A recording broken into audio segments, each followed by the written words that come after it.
Hello and welcome to episode 97 of Sensational She-Geek, live from ENC Street. My name is Anna, I am the host, and yes, this is late because your bitch is tired and life happens. So I am here again today with my husband Adam. Hello, Adam. Hi. Thank you. I'll put our Instagram stuff in the description below if you want to check us out. He does a lot of toy photography, action figure photography and stuff like that. And I do whatever I want. So this week we are going to kind of do a regular thing. It's going to be Tarot Card of the Week is number 10, the Wheel of Fortune. Our manga of the week is The Angel Next Door Spoils Me Rotten. We have a couple of bits of manga news, some things that are ending, and some just fun announcements. Recent comic books, I'm behind on again, my bad. But I have a couple of things I can talk about.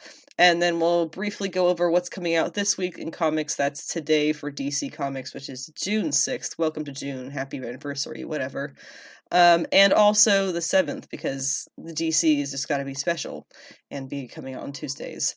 We have some brief comic book news, possibly a couple of fun things, a couple of weird things, maybe.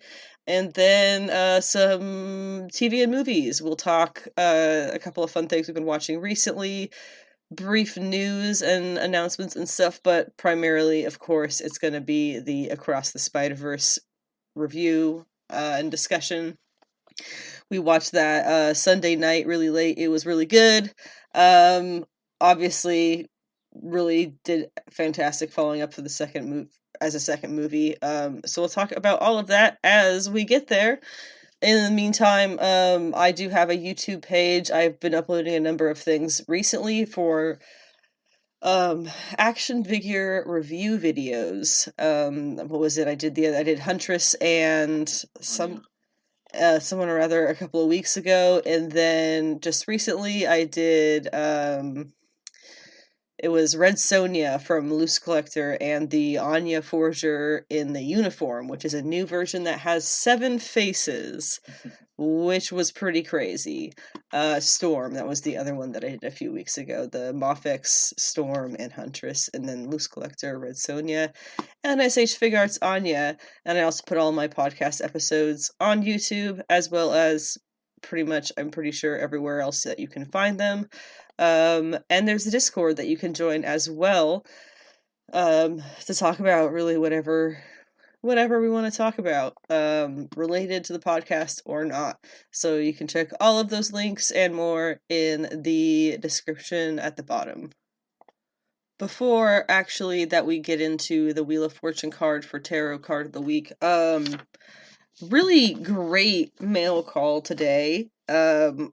Fez Ikwright is a creator who I will hopefully remember to put the Instagram and or website in the description, because she's really fantastic. She's an English creator of fantasy art and universes. I just got this. It's related to tarot stuff because it's an oracle deck, which is like tarot, but you can put your own symbols and meanings and have as many cards or whatever. It's like your own kind of setup for that kind of thing.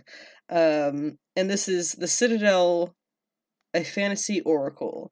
It is one of the most beautiful things I've ever seen. This is not your 5 below moon phases and crystals oracle deck. This is 60 cards that are each their own piece of artwork. So I highly recommend you check out the deck or the publisher, Liminal 11. I know I've talked about them before. Everything they make is artwork, even though a lot of it's books.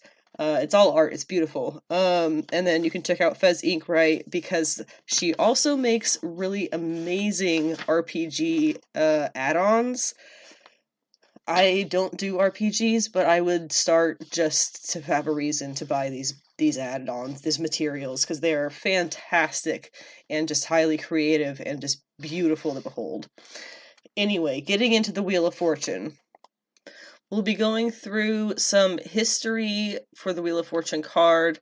The history notes that I have are primarily taken from tarotHeritage.com, tarot-heritage. Really fantastic blog that I found of somebody who goes through very in-depth and very clearly on the history and the modern takes of certain cards, not all of them, but certain cards of the major arcana. So all that's from that. All that's from their site, Tarot Heritage, the history. And then we'll, of course, go over the description and symbolism, the meaning and the interpretation, some pop culture references, as well as I have a brief little summary that is also taken from Tarot Heritage. That was just, I, as a person who likes to consider myself a storyteller and writer of a sort, really appreciate their fantastic kind of way of storytelling each of these cards out. So I just wanted to add in their summary that they put in at the end for the Wheel of Fortune, because it is quite poetic, for lack of a better word, at this exact moment. Starting off with a bit of history and verbal floricism. Flora, I don't know. Life isn't fair. We all experience moments of peace and control with a goal in sight, only to fold into pieces. The Greeks had a goddess for it. Tyche? I have no idea. Tyche. Embodying changeable luck. Blindfolded, she dispenses both good and bad luck indiscriminately. My bad, I can't read my own handwriting again. Her imagery was heavily used in the Middle Ages, where she spun helpless people in arbitrary fate, perfect for the medieval imagination. The idea comes from The Consolation of Philosophy by Boethus, Boethius, in 543 CE, the image of which was reproduced in the earliest tarot decks.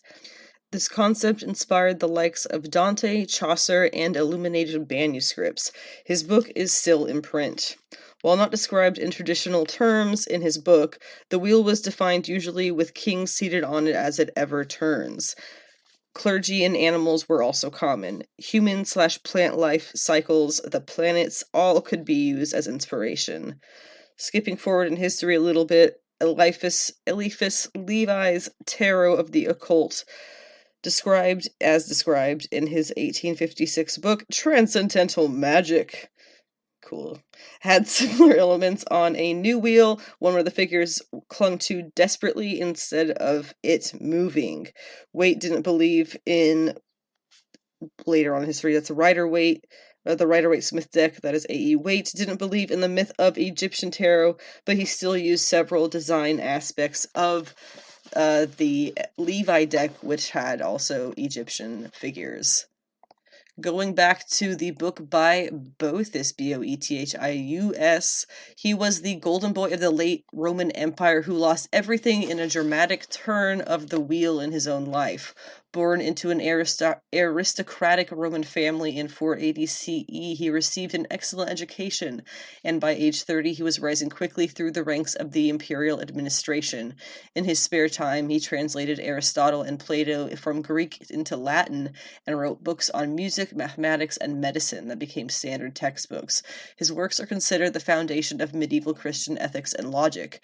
In the year 523, at age 43, he had gone as high as one could go in the imperial administration, becoming master of offices in the court of Theodoric, the Ostrogoth king who conquered Italy and ruled from Ravenna. The following year, jealous enemies slandered Boethus and forged incriminating documents. His property was confiscated and he was imprisoned in Pavia, hundreds of miles from Ravenna. While he was in prison, far from friends and allies, tortured and about to be separated from his head, he wrote his classic book, The Consolation of Philosophy, on the Stoic Christian way of meeting misfortune with a calm, detached mind. And that was the book that really set into motion, kind of somewhat intended pun, the Wheel of Fortune card as an idea. So thank you, Boethus. But then, the book's still in print today after almost 2,000 years. So, the wheel did spin back in his favor. He apparently had just been decapitated already, so you win some, you lose some. That's really the point. getting into the description of the card, starting with what really is the Rider-Waite-Smith description. Really, that's what we're going to cover here. As I said previously, A.E. Waite did not believe in the myth of Egyptian tarot, because it is, in fact, a myth, but he still used a sphinx atop the wheel. It is a solid disc at the center with the letters T-A-R-O, which means something that I didn't write down. It's also a thing where if you go the other direction, it's actually T-A-R-O-T if you go around a little bit more, so you can take it a few different ways. It also has the Hebrew letters of God's name between those letters. Descending figure on the wheel is, or rather was, Set, embodiment of evil in Egyptian mythology. Anubis descends as the underworld god. The Sphinx was the resurrected Horus, triumphing over life after death and also instability. 4 creatures from Ezekiel's vision of angels mark the corners. There are 4 corners, which are, they have the 4 zodiac symbols. Those are the same symbols for the creatures who Ezekiel has in his vision.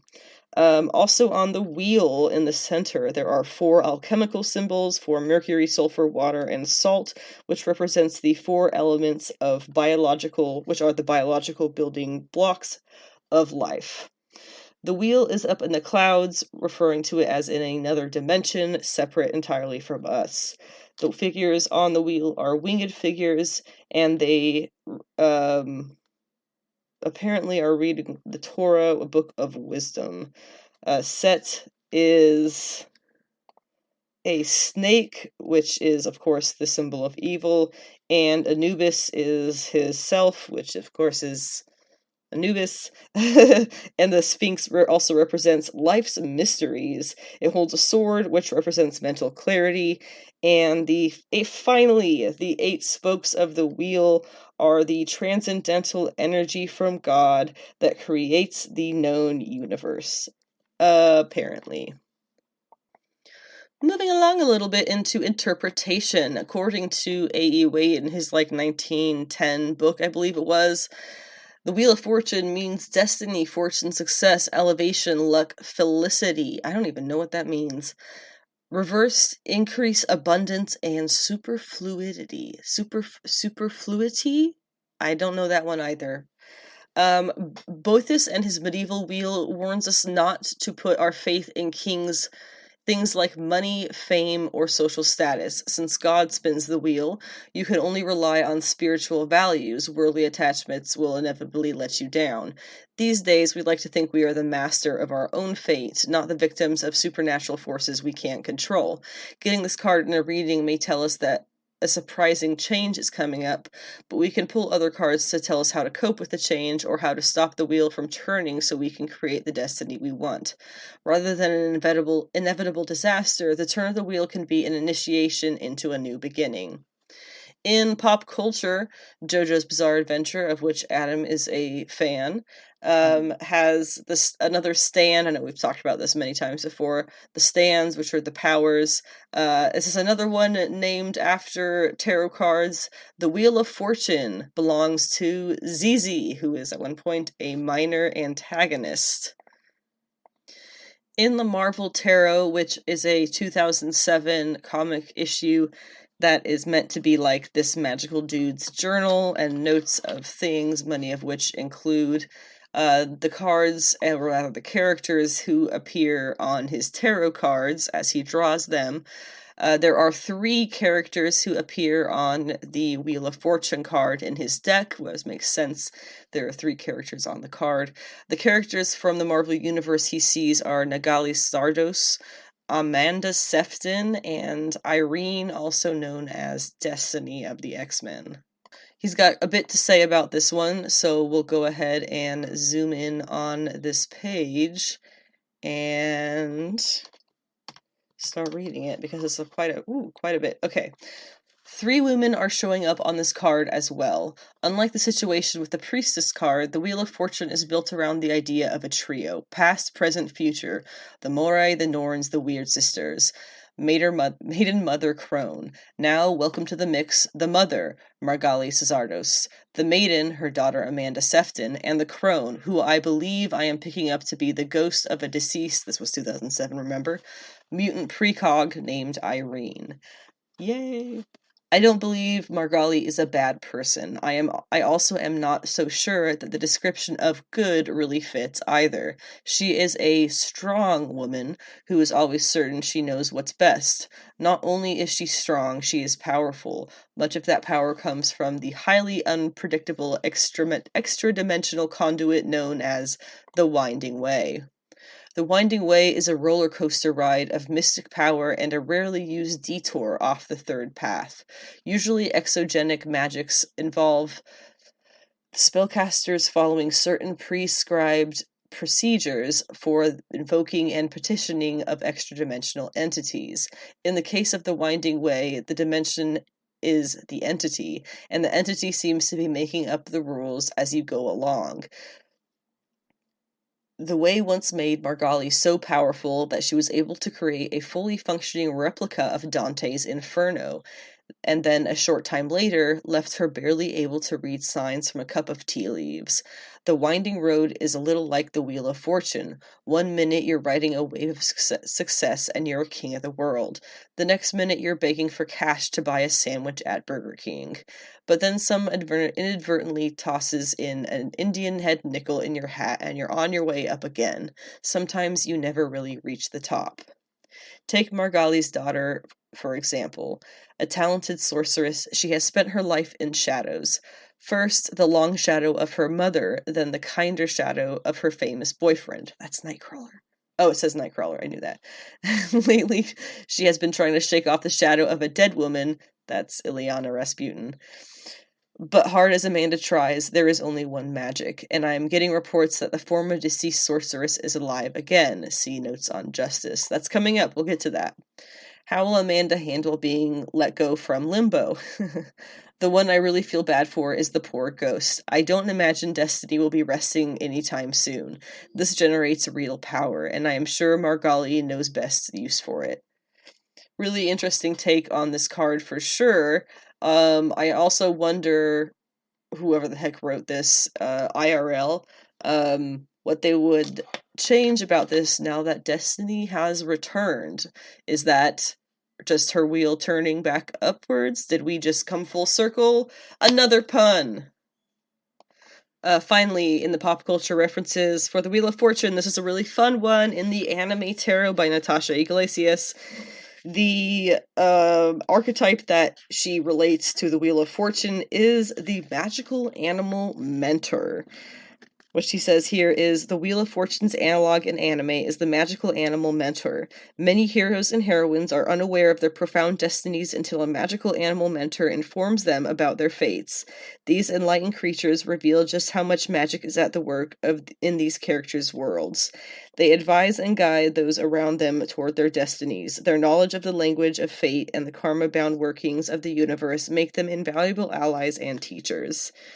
The examples she gives are, of course, in Sailor Moon, Luna, Artemis, and Diana.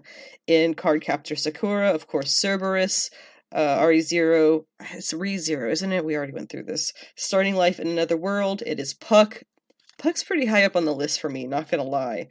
Puella Madoka, it is Kyubi, was that his name? Is that how you say it? Kyubi? I don't remember, it's been a minute. And then in Natsumi's Book of Friends, Madara. Whoops. And that brings us to our summary of the Wheel of Fortune, again brought to us by tarot-heritage.com. We like to think we're in control, but inevitably stuff happens and it can make us feel helpless and disoriented. Small random events, like a flat tire on the way to a job interview, can send our lives spinning toward an alternate destiny. Sometimes our little lives are overwhelmed by global events like wars, pandemics, and extreme weather. How much control do we really have over our fate?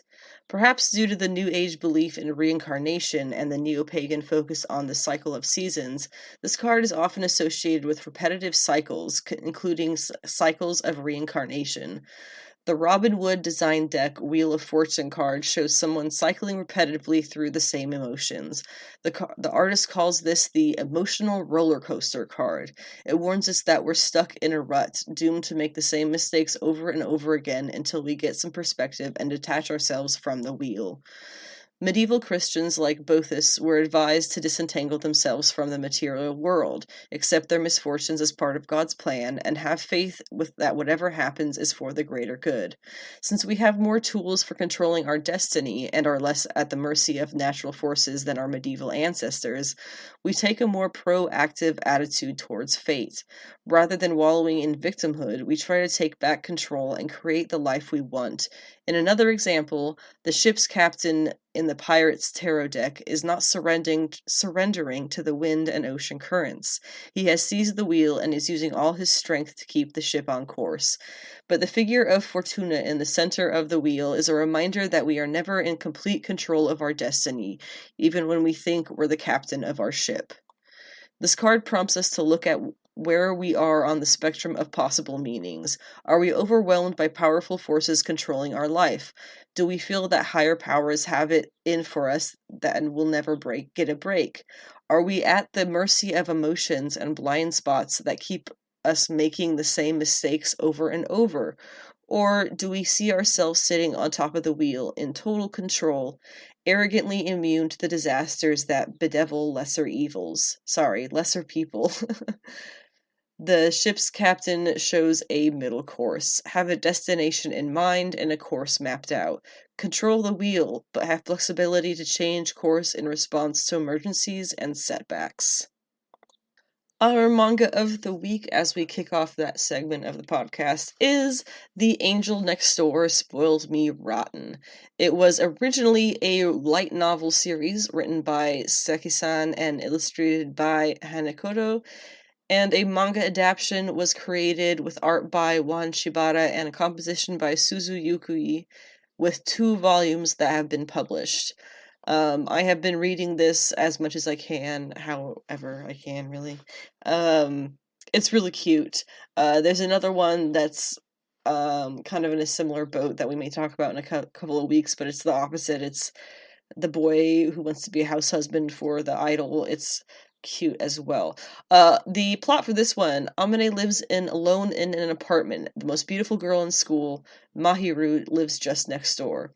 They've almost never spoken despite being in the same class, until the day he sees her in distress on a rainy day and lends her his umbrella. To return the favor, she offers to help him around the house, and a relationship slowly begins to blossom as the distance between them closes. It's categorized as, of course, romantic comedy and slice of life. And there is an anime series that ran from January to March of this year, I want to say, on Crunchyroll, but there is no English dub for it yet. I'm not mad, not at all. It's really cute, though. The kind of trend that kicks the theme that kind of kicks it off is her Mahiru's kind of disgust, but moral-based concern about the way that he lives and is just eating convenience store food and doesn't clean up after himself. His house is a wreck, blah, blah, blah. And she sees all that and is like, okay, well, I live by myself too, so I'll go ahead and fix all this stuff for you and you'll just pay your portion of it. And it's not that far into it in the English version. Of course, I obviously haven't read the light novels. It's amazing how many mangas I've gotten into recently that were adapted from light novels. And I just feel like I'm so behind on what everybody else already knows. But I'm really hoping it will be getting an English dub soon. The point that I am at in the manga is kind of where the 2 of them are just starting to kind of show the slightest bit of feelings towards each other, or curiosity about feelings, instead of just more or less using whatever they needed each other for, food or, something to do, and feel like she's taking care of somebody in her spare time, which she apparently has a lot of. So hopefully, I guess the English dub won't come out before I catch up with it a little bit more. But I am really excited for that, and I highly recommend you check it out as well, if that's the kind of thing, the slice of life kind of story. And of course, it's the classic convenient thing of the two of them being high schoolers who live alone. It's always very convenient how that happens in manga and anime, but I love it. It's fun. A couple of points of manga news. A couple of things that are ending, including Spicy Days by Sagu Aoyama and Kinsuba, and something that appears to be called Oikazi no Jin is ending, and it's the next chapter. There's like the other one. It apparently focuses on a young man who works for a delivery company and a straightforward and energetic young woman. Okay. Also, Magical Girl Incident is ending in the next chapter by Zero Akabane. In other news, Chainsaw Man might be ending its final arc, or final conflict, as they tend to say, or at least the Denji part of that story. Did you want to elaborate on that at all, Adam? Yeah, it was like, I'm trying to find the picture now. It was some promotional art thing that they put out. And the main thing that I noticed about it is that Fujimoto is like very pointed in the themes and like symmetry and stuff, I guess he references in his stuff and his work. It's a picture of Denji's in a hallway and he's looking back at us as the viewer. And then a lot of times how that's done is when a person's looking back, it's looking back at the past, looking forward in the future. In the future, it's like this dark hallway in an alley, and it's a bright light at the end, and the bright light is his two best friends that have long since passed in the manga. And it says something along the lines of, like, getting towards the end, or, like, wrapping it up. I'm trying to find it now. Okay, I have found it. It's a color page. This is quote what it says from the little, like, ad for it. A color page celebrating Volume 9 and entering the final stage. And then it's got Denji looking at Aki and Power walking off into the bright light. It says, I won't say farewell because we will surely meet again. And that's one of the last things that Aki said to Denji as he went on and passed away. And I've kind of seen some mixed reviews from the fandom. For me, I feel like it's fun. You know, I appreciate stories that get to have a beginning, middle, and end. And it seems very much so that's kind of what this has done. And Denji very much has had, like, he hasn't had a full arc yet, but he's kind of gotten to the point when you first are introduced to him, he's this kid who just wants the bare minimum. I want a job, and I want a roof over my head, and I want 3 meals a day. Like, that's not a crazy thing to ask for. You know, at that point, through all the manipulation of Makima and a horrible first relationship, he's more or less gotten that. And I'm really enjoying Asa's story in part 2, but that's more of, like, getting into it. But yeah, it's really fun to see. On different news of manga, since we're going to be talking about Spider-Verse in a little bit, it's kind of appropriate that we're reporting Spider-Man Across the Spider-Verse is getting a manga spin-off about, drumroll please, Doc Ock in a schoolgirl's body. Yes. It says Shueisha and Marvel Entertainment announced on Tuesday that the upcoming Spider-Man Octopus Girl, with a story and art by the duo behind My Hero Academia Vigilantes. It will be launching on the Shonen Jump Plus app June 20th. It says the manga story begins when the iconic villain Dr. Octopus falls into a coma. When he awakens, he finds himself inhabiting the body of Japanese middle schooler Otahu Okutamiya. Mia. Any thoughts, Adam, as somebody who read the Superior Spider-Man run when it was happening?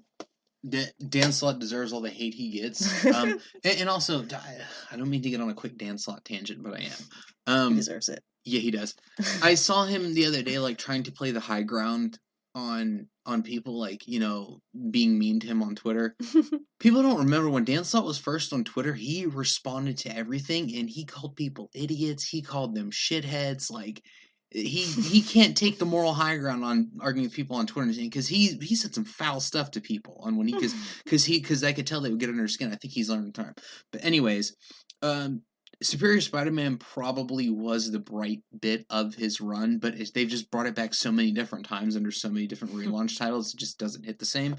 But I'm kind of apprehensive about this because it is basically an isekai, but with Doc Ock, I guess, because, and also I've seen a bunch of people say that, like, there's a whole isekai genre of fat middle-aged men being reincarnated as as teenage girls. It's not unusual. Yeah, it's not unusual, which that's kind of makes me okay with it, but I'm just glad it's not somebody like Dan Slott writing, because the first thing that Doc Ock did, written under Dan Slott and Pete's body, was try to hook up with MJ, and then when she turned him down because she was like, "This feels off. Pete doesn't act like this," he went in and just thought of memories with MJ, and you know what he did with that. So he got himself happy that way. Yeah, he got him, and so that's kind of why I'm really hoping that this isn't, that it's just like, yeah, I hope normal. I hope it's normal, yeah, and I hope it's as cute, normal, and I hope it's more or less what the meaning of Superior Spider-Man was meant to be. He learns the nobility of what it means to be a decent person and not an old dickhead. Right. Yeah.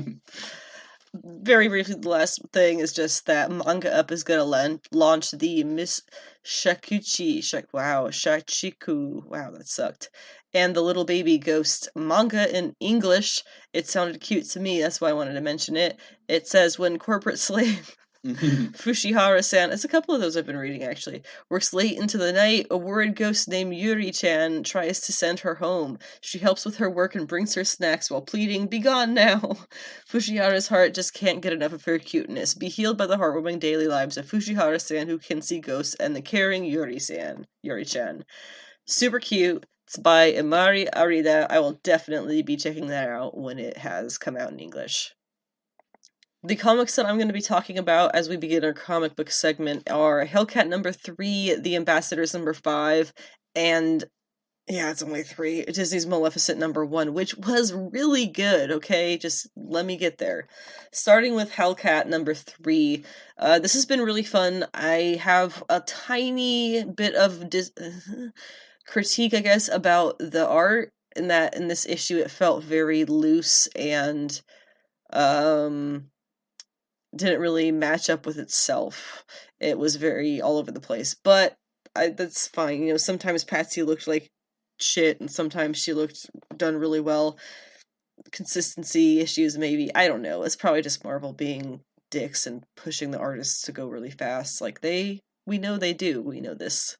But anyway, something's up with Patsy, and apparently there always has been. It's going into the whole thing I think I mentioned last time about her dad says, "Oh, the devil's inside her, that's inside that girl," when he leaves, and then he comes back and he's made himself a priest, is what they reveal in this issue, and he wants to take her to as he says, like, wipe the devil off your shoulder for good or something like that. And then the issue just ends with her, like, demonically laughing. So, and also you see the reveal that her former lover, who is the deceased man, they are now investigating, and she is partially under investigation for maybe murdering. I don't think she did. Anyway, he had a camera that would take pictures of, like, what the true appearance of somebody, I guess. And unbeknownst to Patsy, he took a picture of her with that camera. I mean, she knew he did that, but she didn't know what ended up on the picture, which was her covered in, like, demonic symbols, like glowy tattoos. Looks sick, honestly. I recommend it. But anyway, another thing that happens is that Patsy dies and comes back again, kind of by her own will. It's gone over pretty quickly. I kind of read it a few times because it went so fast. But yeah, she does die firmly, ends up in hell, talks to Damon, who is, for whatever reason, still a bunny rabbit. I think he got cursed into being in that for some reason, wasn't it? Anyway, talks to Damon in hell, and he's like, "Patsy, you don't get it. You don't have to stay here. You can just leave like you did earlier, or you did before." And she's like, "I don't know what you're talking about." And he's like, something about, "Oh, we just will it and it'll happen." And she just wakes up in her body, and there's people who were like, clearly believe she was dead. Hetty is there and goes, "What are you?" Because obviously she was dead when they arrived, and now she is not. So that's something else interesting that happens. It's a little bit interesting, I would say very unexpected, but not necessarily disliked way to handle moving on from her previous suicide. Christopher Cantwell's writing this one. He's written everything that Patsy's been in since her last failed series, I'm pretty sure, for the most part. It was the Iron Man stuff, which was really good for her part of it. He did a great job of addressing her suicide in Iron Man. Fantastic. Just wonderful issue. When she addresses that with Tony. And then here, I don't think he's really taking a different take on it. I think he's just kind of trying to use it to move forward instead of just dwell with I kind of want to say the kind of thing that Kelly Thompson was my complaint with Carol in this whole run, which is almost up for Captain Marvel. Just pain, torture, pain and torture, pain and torture. Like this, it's literally wrapping up with those being the themes because I can overcome it. After can we do so? It's just so. It feels so. It's just too much. Stop it. I don't know how else to say that, but it just gets old very quickly, and I don't know. I highly doubt that has anything to do with why the series is ending, but it feels like this is that's what Cantwell is trying not to do with this. In that she's had her acceptance, it's something that's still there, and she's still touchy about it, but she's not like necessarily blaming Damon for it anymore. Obviously a little bit the dude Death Urge, who was the initiator of that whole incident, really, but she's kind of like accepted that it happened and that she is who she is. Not really moved on, but moved forward. So I hope that makes sense. On a lighter note, the Ambassadors number 5. We meet the ambassador of Australia, who was this really awful politician who said horrible, racist, and homophobic things. And now that he's dying, he's come out as lifetime gay man, closeted. It's really a funny, because that's kind of true. It's kind of the way that it be.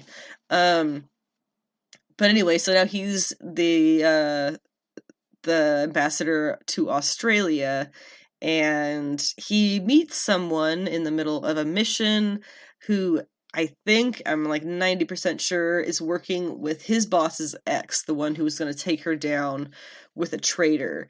And we're not really sure who that traitor is going to be yet, because he's approached all of these characters, and we could pretty much assume that this new person meeting the Australian guy ambassador is also working for the ex. That was his being approached by the guy who was the ex. But by the end of the issue, we're not really sure, but he does say that he has found his traitor. So I don't know if it's Australia or one of the other characters who he's approached previously, but we know that there's, I believe, this was the final issue. Yeah, I'm pretty sure this was the final issue. And then Big Shot or something like that is going to be the spin-off where it goes into, I guess, how they all get killed. And then Maleficent, good old Disney. This was from Dynamite. It was really, really good. It was written and drawn by Sue Lee. It was a very simple art-based story. Primarily, everything was not a whole lot of text. But what text was there was not misused. It was well chosen. But anyway, really great. And apparently, I thought it was going to be a one-shot. It's a very good, kind of fairy tale story that you would tell a kid who, like Hansel and Gretel was a story about, don't talk to strangers and don't eat food people give you, and, don't wander off into the woods, and et cetera, et cetera, et cetera. It's kind of like that kind of story, of learning a lesson for kids through kind of dark fairy tales. And I guess it's going to continue coming out this coming week.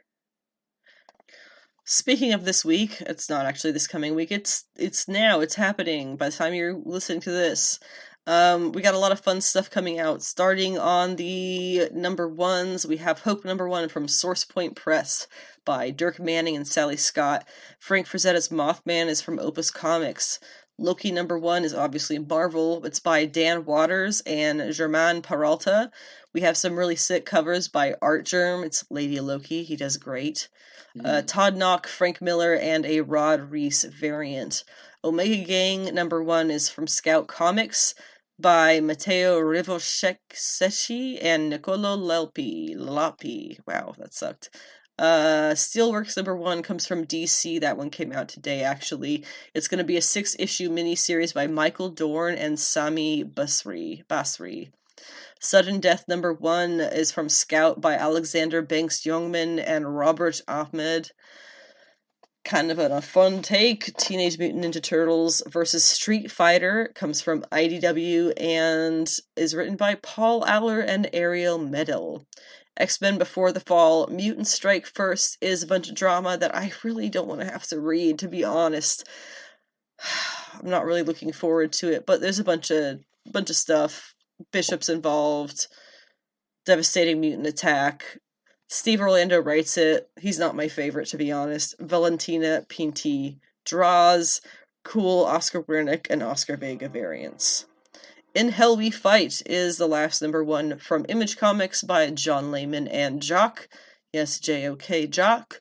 And then, like I said, Dynamite is putting out Disney Villains Maleficent number 2, again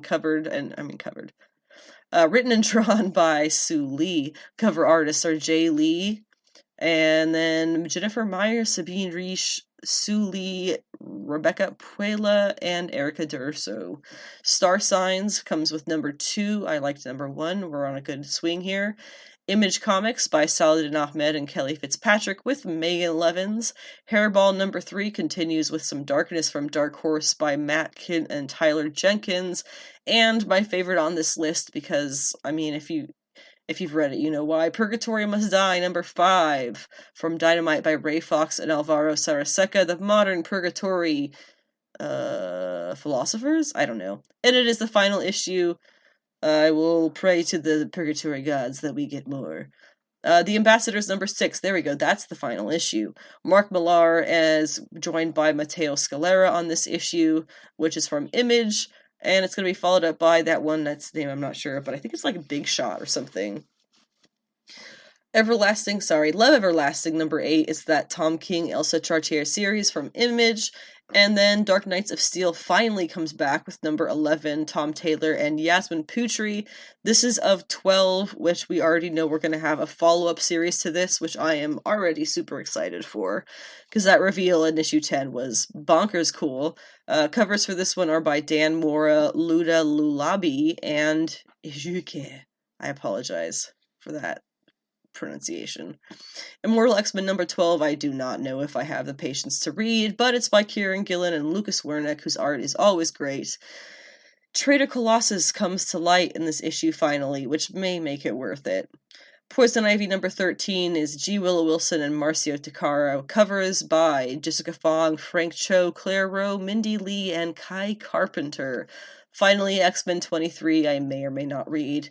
Jerry Duggan, and Joshua Cassara. Covers by Joshua Cassara, Marte Garcia, Giuseppe Camuncoli, Nick Bradshaw, Mark Brooks, Lucas Wernick, Miguel Mercado, and Thiago da Silva. Because I guess they just pay people so little they can afford that.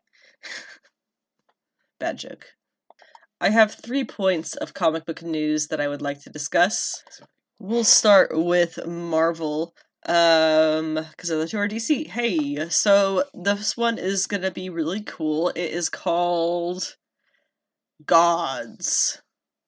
I'm pretty sure it's all it's called. But it's a Jonathan Hickman project, which is why I'm excited for it. He is gonna be doing this with Valerio Schiti. Yes, that is his name. No, I don't know if I'm saying it right. It's I'm doing a very bad job at this. If you want to read more in depth than I'm going to be saying about this, I have 2 articles about it in my podcast notes, which as always are linked in the description. But there's a couple of godlike characters who are going to be introduced. Wynn was one that was introduced in Free Comic Book Day Avengers X-Men #1. I don't know why they even bother saying #1. It's obviously the Free Comic Book Day issue. The others that will be learning of are Aiko Maki, a high-ranking agent brutally loyal to the ways of science and willing to do anything to keep the building blocks of creation in balance. Dimitri the Science Boy. Now, I know this is going to sound really bad, but give me a minute. Dimitri the Science Boy, Wynn's reckless partner who has a secret mission of his own to discover the dark truth of his past. Mia the Magic Girl. Okay, I told you it wasn't going to sound great. A young sorceress struggling to achieve her full potential. Just wait with me here. The Cubist Core, or not it's the dude, Cubist Core, a mysterious being of pure corruption seeking to shatter the existing systems. According to Screen Rant, Cubist Core appears alongside Doctor Doom in Giuseppe Camuncoli's cover of Fantastic Four #10. While this has not been announced, it would make sense if Doom was a major player in the G.O.D.S series, seeing as he is the character most known for combining magic and science, often for nefarious and power-hungry purposes.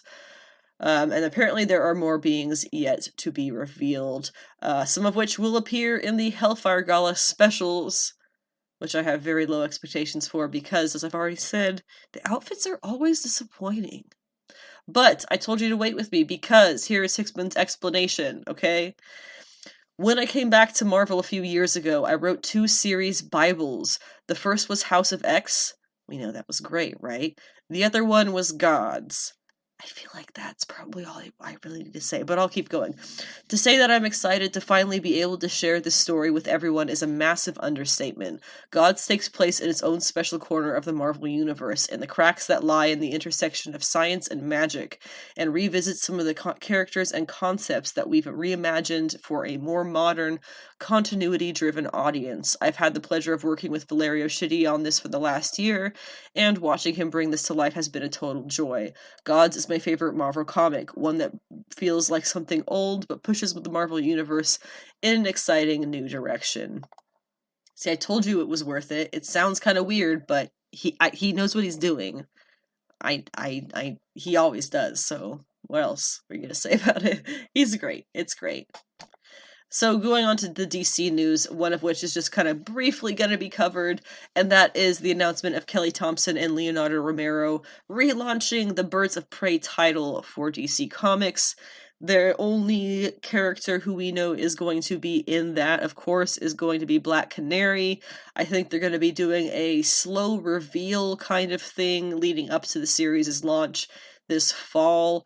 But she's got a new outfit and everything. Again, if you want some more details on the series and on Black Canary's involvement in it and Kelly Thompson and Leonardo Romero's thoughts, I have an article in the description that you can check out as well. And that leaves us with the third of 3 comic book news points, and that is the Batman Catwoman Gotham War. Which I'm sure, no hate to Chip Zdarsky who's writing it.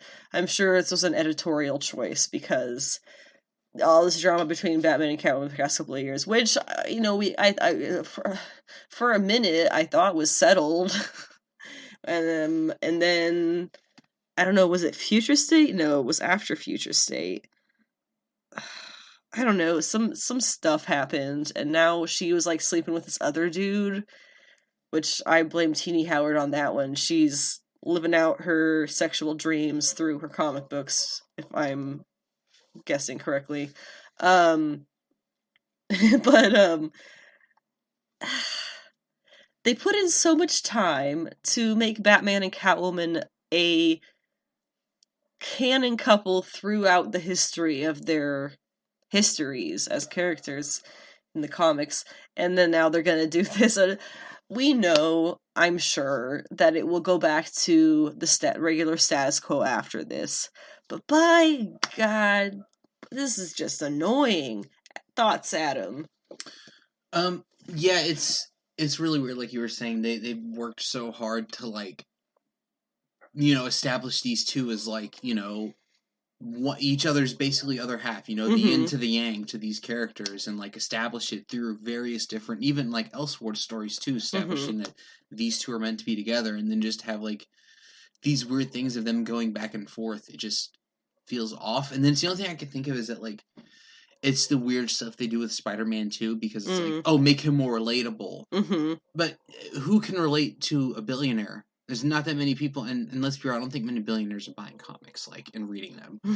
So it's kind of that whole thing of, like, just let them be together, because especially at this point, like, if you're going to keep it canon that he has, 3 or 4 sons now, one of them's biological, the other 3 are adopted, it's like, why can't he have a woman that he wants to settle down with? You know what I mean? I don't know. They already said that he did, and now they're kind of backtracking on all of it. It's the only thing I can think of is that they were so reactionary off the knee-jerk reaction of people's reactions to the wedding, when even though they should have never marketed it as a wedding. And so now they're still, 2023, still trying to fix that of their own reactionariness, and it's like gotten to this weird thing. Yeah. This weird status quo, I'd say. I just hope that it ends with that's it. That's the end of us making this dramatic and stupid, and now it's gonna be fine. Yeah, like I would be totally fine if it ends with him just like pulling his cowl back and like, this is stupid, Bruce, and they kiss. I'm fine with that. If that's what this is meant to lead to. And they live happily ever after. Yeah, literally. If that's what this is meant to lead to, I'm fine with it. You know, but yeah, I'm just kind of tired of the they're together, they're not. Superman together, got married. Come on. Yeah, like settled down. He didn't even really have to get married. Became monogamous, and his partner became monogamous with him. I mean, hell, they let Clark and Lois evolve to such a point to where his son is literally in his 20s now, about to take up the mantle. So it's like you can't sit here and he's taken up the mantle. He's just he's just a secondary. He's another Superman. So you can't sit here and be like, oh yeah, Batman can't have the same, or you know. Yeah, it's just it's exhausting. Plus, this is another Batman-centric mini event, I guess. And oh god, do we have to? We're gonna talk a little bit about stuff that I've been watching recently. Before we talk about brief announcement type news things, and then Spider-Verse, because I said we would. Demon Slayer Sundays are back. We've had 2 episodes in English. Yes, I know there's like 8 out in the sub, but I don't, so I dub. Okay, don't hate on me for that. I am really enjoying it. I like the weird demon realm thing. I think it's cool. Also, Mashle, Magic and Muscles. That was funnier than I expected, and I expected it to be pretty funny. 10 out of 10. We'll probably be reading the manga because that shit's funny. Oshi No Ko. It was not what I expected. I mean, episode 2, sure. Episode 1 was not what I expected, or rather didn't end. Don't get attached to the purple hair girl, because she's not actually the main character, just so you know. I didn't know that, and it was like a big shock, but it's good. I like it. 2 episodes, I think, of that one in English as well, I think. Silo is still great. Platonic was fun. We haven't gotten too far into it. And we haven't actually started American Born Chinese because we have so many other things to catch up on. We finally started Visions, Star Wars Visions, but anyway, and I did watch 3,000 Years of Longing, which was not at all what I didn't really know what to expect, but it was somewhere between a Wes Anderson movie and like a low budget film. I don't know, but it was good. I liked it. Don't go into it if you're expecting any kind of like action or like stuff to happen. It's just people telling stories. Not really. It's a bad description. Good. It's great. It's good. I liked it. Some brief announcements involving anime and the like. Lisa enters the Spider-Verse. You may know Lisa from Japanese pop music and also several anime themes and credit songs, including, of course, Demon Slayer. She is going to be doing the song, or rather has done the song, Realize, for the Japanese dub of Across the Spider-Verse. And to mark the occasion, she is receiving unique jacket art on the cover depicting her in the Spider-Verse. She says, the new Spider-Man film will show plenty of Gwen and a strong and cute Spider-Woman who I adore. It is a great honor to be entrusted with the theme song for the Japanese dub. With great power comes great responsibility. The heroes shoulder that burden as they overcome time, space, and even at times their own fears. I hope you can enjoy Realize alongside those guys and girls as they bust across the scene. Yay! And we'll talk about Across the Spider-Verse in just a second. First is anime news. Bart unveiled Bay Area Rapid Transit anime mascots for FanimeCon weekend, which I think was this past weekend or something.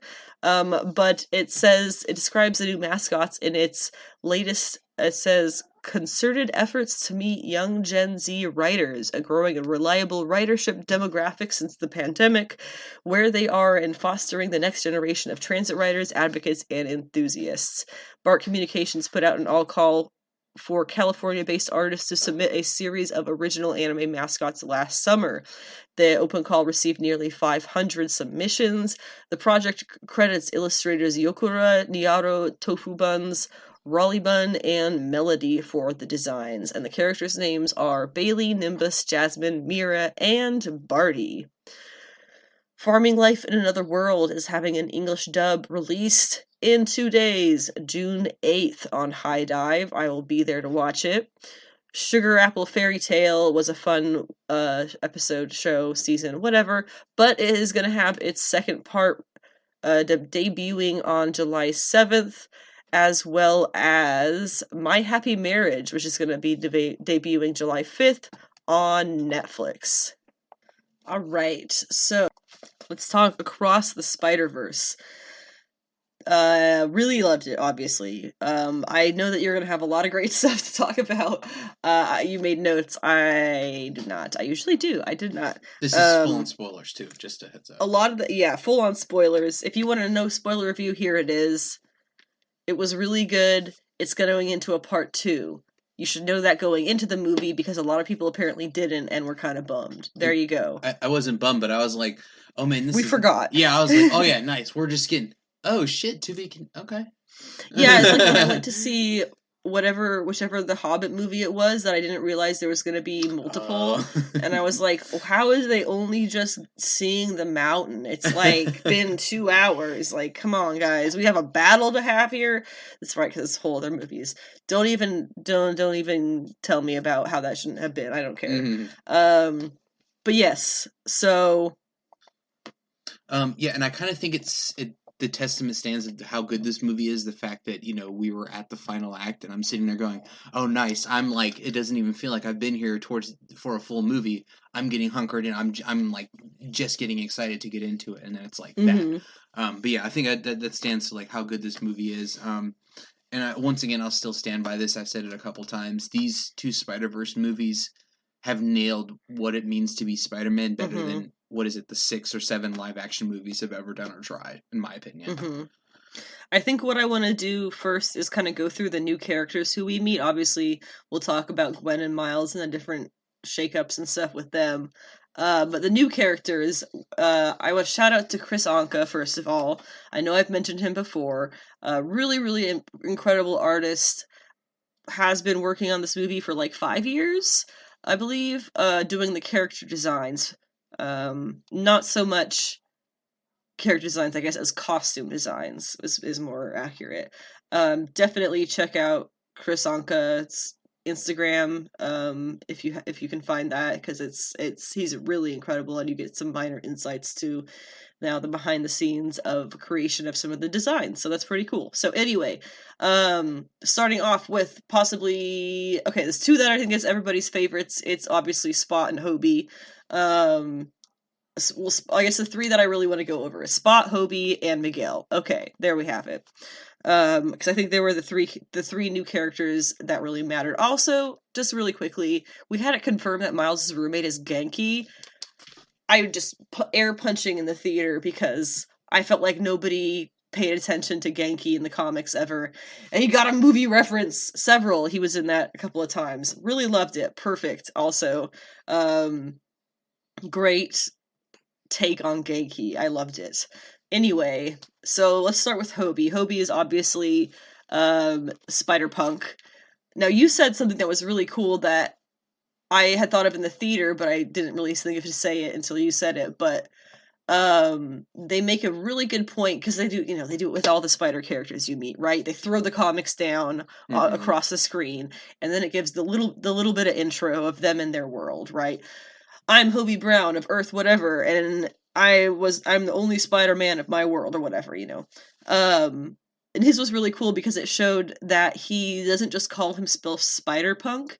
He's not just a dude with a guitar and, a can of spray paint even. He actually goes and fights fascists and goes to protests and probably burns stuff down.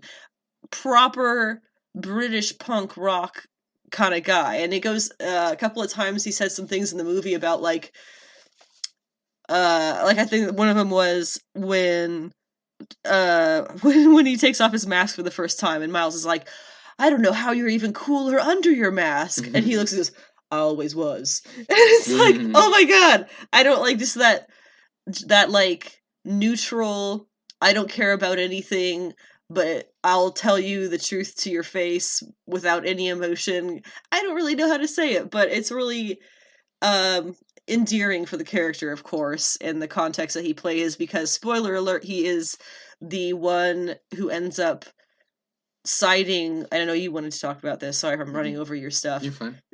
I know he was the one who ends up siding with Miles, kind of first and foremost, before anybody else really does in the conflict of the movie.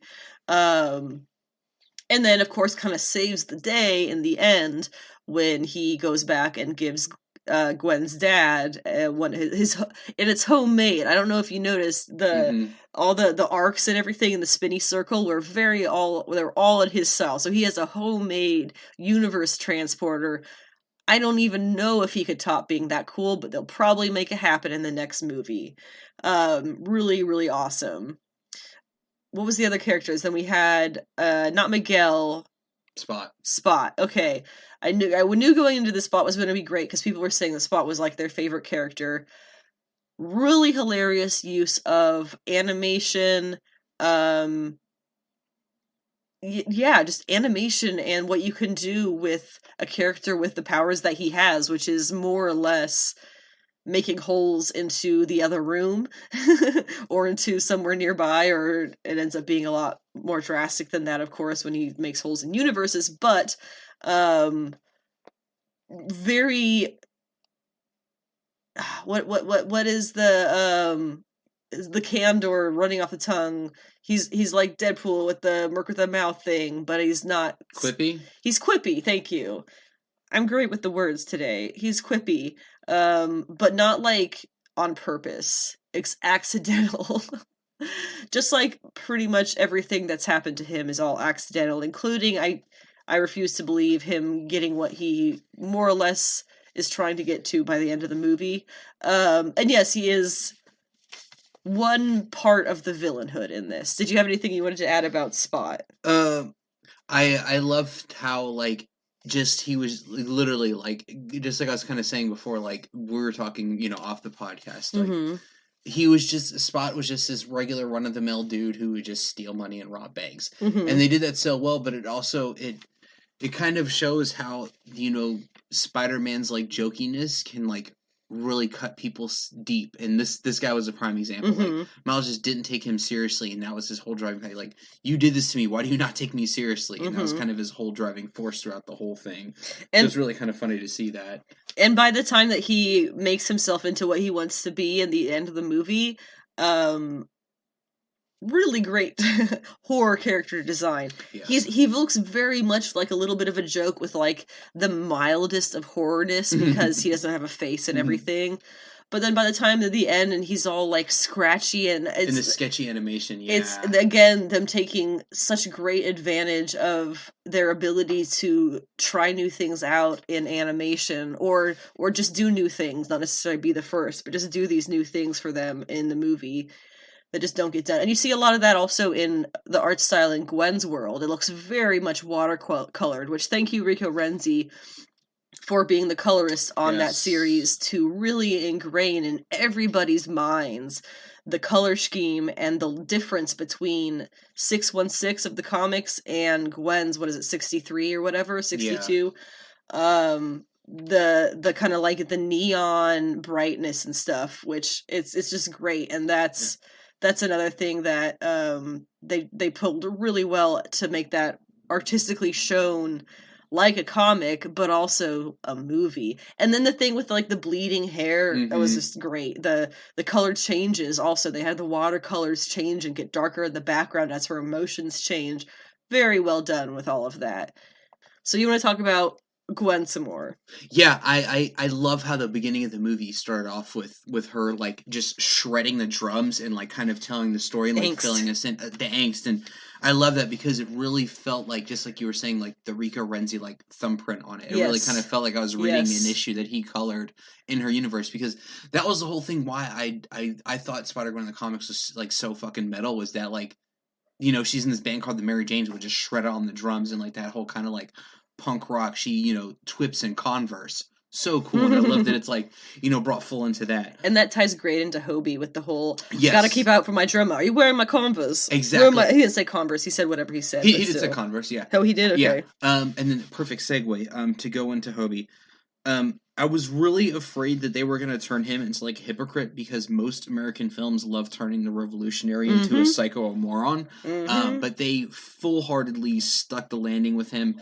And then also it kind of felt morally centered. I was just going to say, it also felt like he was the only person in the Spider group that had a moral compass and a backbone. He was the one who would kind of like, you know, he's the only one who's blatantly defiant against Miguel.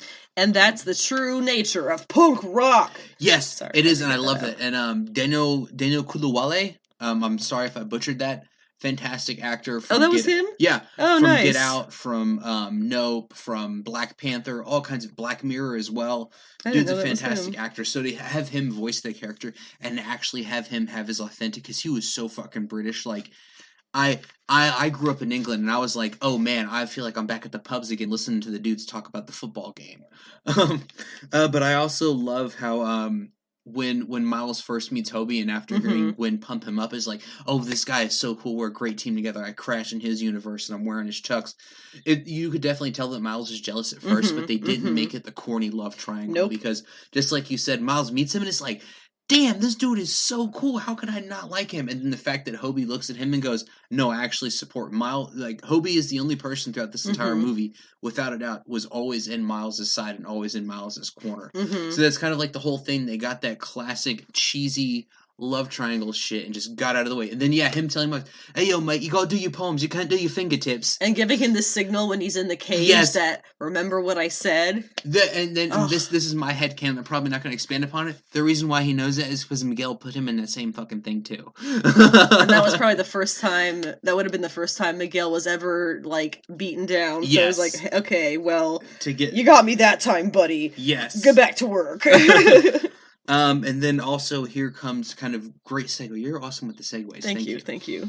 This kind of goes into my crackpot theory of Miguel. Okay, no, this is not your crackpot theory. This is our theory, because okay, you like it. No, that's because that was when you said it in the movie. That just made perfect sense. So it's your theory, but I'm gonna pump it up. Okay, so this is because like I am not the biggest Spider-Man fan, but I am a huge Spider-Man lifelong fan. Yeah, lifelong Spider-Man fan. Yeah. So the whole thing in the Spider-Verse from the comics is that it kicks off because there's these group of people called the Inheritors, and what their whole thing is they literally feed off spider totems and spider-powered people. Exactly, they're like these, and they even say it, vampires who suck on these spider-powered people.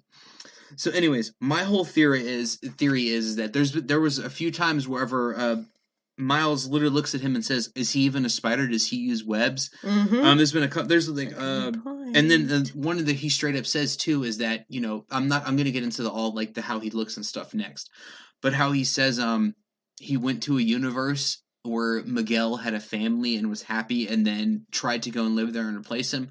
I firmly believe that this is Moreland. He went to that universe, killed Miguel, and tried to live there, and somehow, some way, figured out upon this and finding out all the spider people. Yes. Moreland leads the Inheritors. Yes, Moreland is like the inheritor of all Inheritors. He's the like one, Daddy. Yes, Daddy he's the one that you first see appeared in the J. Michael Straczynski run that Spider-Man first runs into. This dude actually single-handedly like mollywopped Spider-Man, like beat his ass in Central Park, like almost killed him. It was such a great moment. Like, okay, getting on a tangent about Moreland, but this is to let you know how powerful he is and how this is kind of a big deal. Moreland beat up Spider-Man so bad, mid-fight, Peter goes to hide from him in an alley to call Aunt May and Mary Jane and say this is his last phone call he's ever going to take. Like, that's how big of a deal Moreland was. So that's, and then also the whole thing of, I posted it in our Discord, so another reason you guys to join it. But as there's a scene in the movie, it wasn't Miles, it was some guy in the beginning of the movie, but Miguel, like, goes to rip off his mask and eat him. And you see that his eyes go red and pale skin, just like Moreland, exactly like Moreland. And that's when you first see him, when he charges in, he stabs himself with a serum or something. Yes.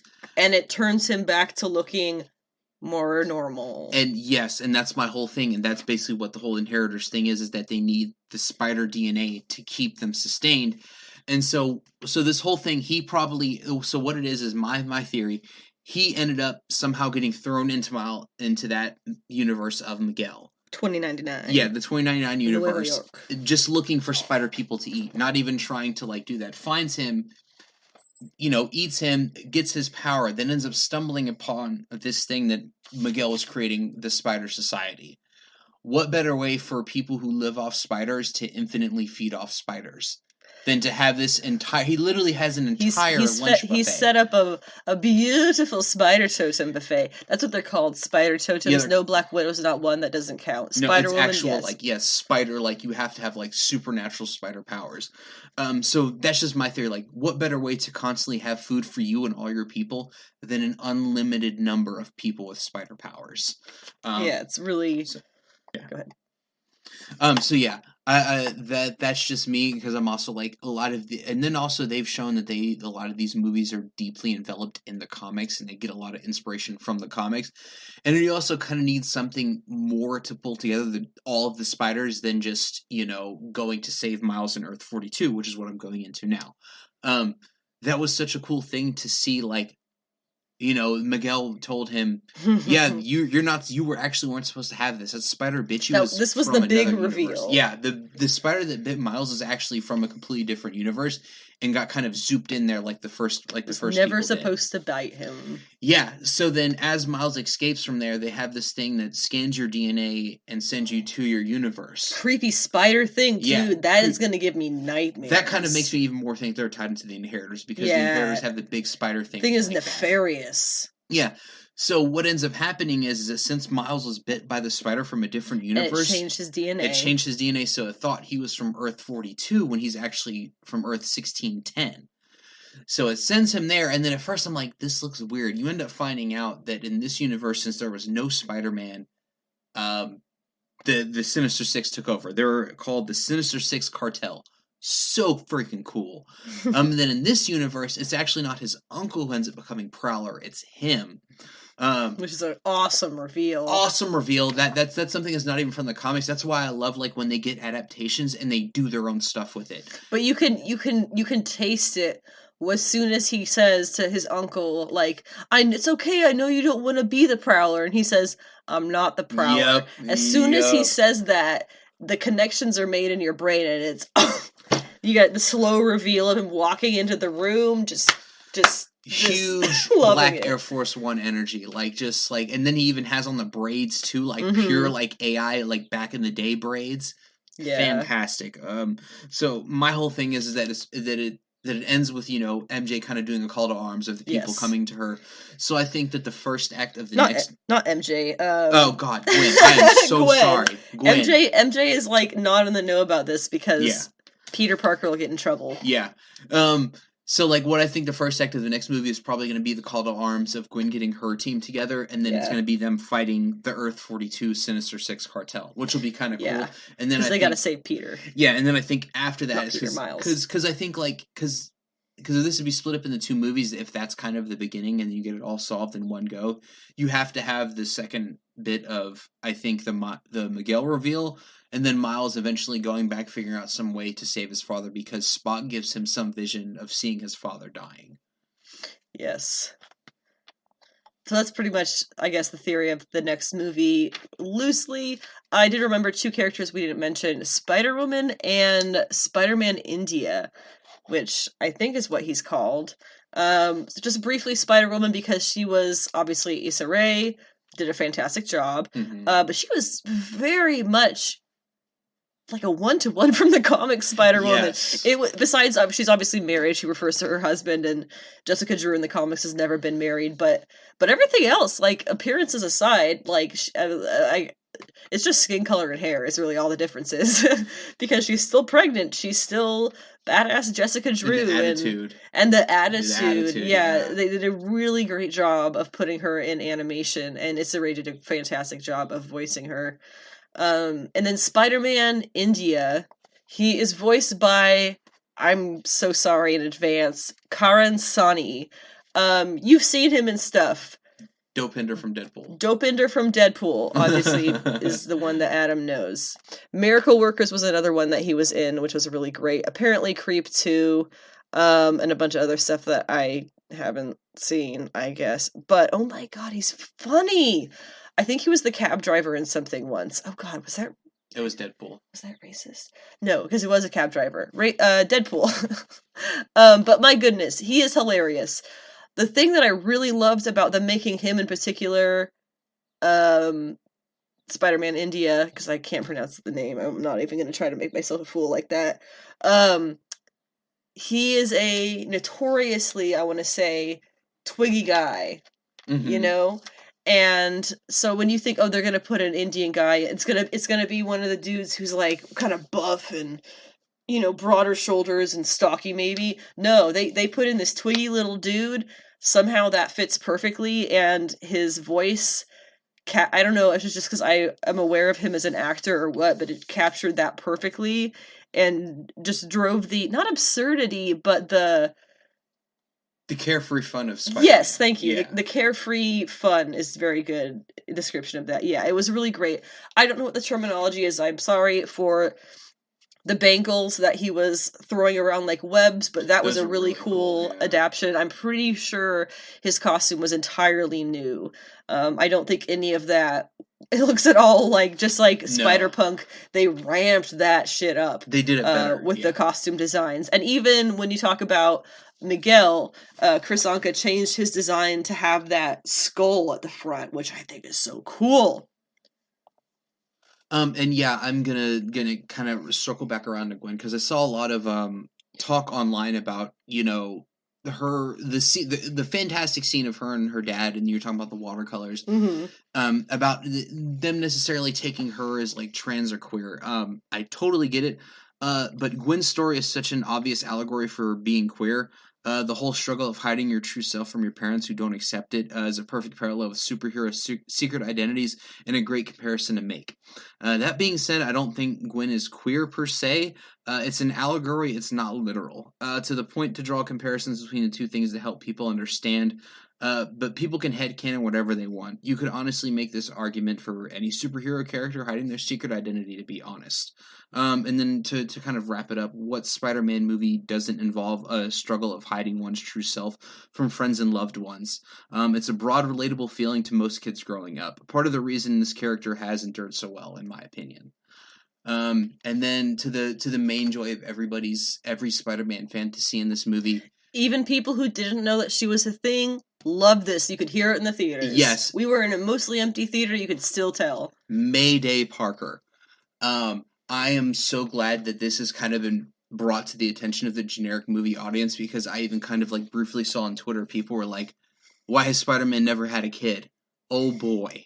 So it's really cool. They nailed it with like how like, and then he said something about like, oh yeah, there's no like, you know, parent book to raise kids like us or kids like her. Yeah, there's no parenting book for kids that like was a us. great thing to say to Miles, and then as he says that, Mayday twips around and flies around the room. I love the bit of when he's talking and he's holding her, and Miguel. He hands her to Miguel, like, hold the baby. Yeah. And he only takes her because she's gonna fall, and he just, like, puts out his arms and just grabs her and just holds her out like that, and is like, or just holds her, he holds her comfortably. It was Miles was the one who couldn't hold her like a human being.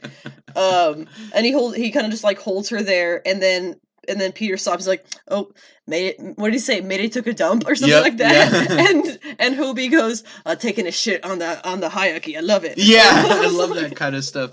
And then just, like, any scene that Mayday was in, it just kind of, like, lit up the whole thing. Mm-hmm. And then I love how, like, he goes back home, and then he's, like, sitting there kind of, like, Mayday's all tired, and he's kind of out of breath. Mary Jane goes, did you take our daughter on a chase today? But she says again. Again, yes. Yes, again. He goes, clearly happened before. He goes, no, of course not.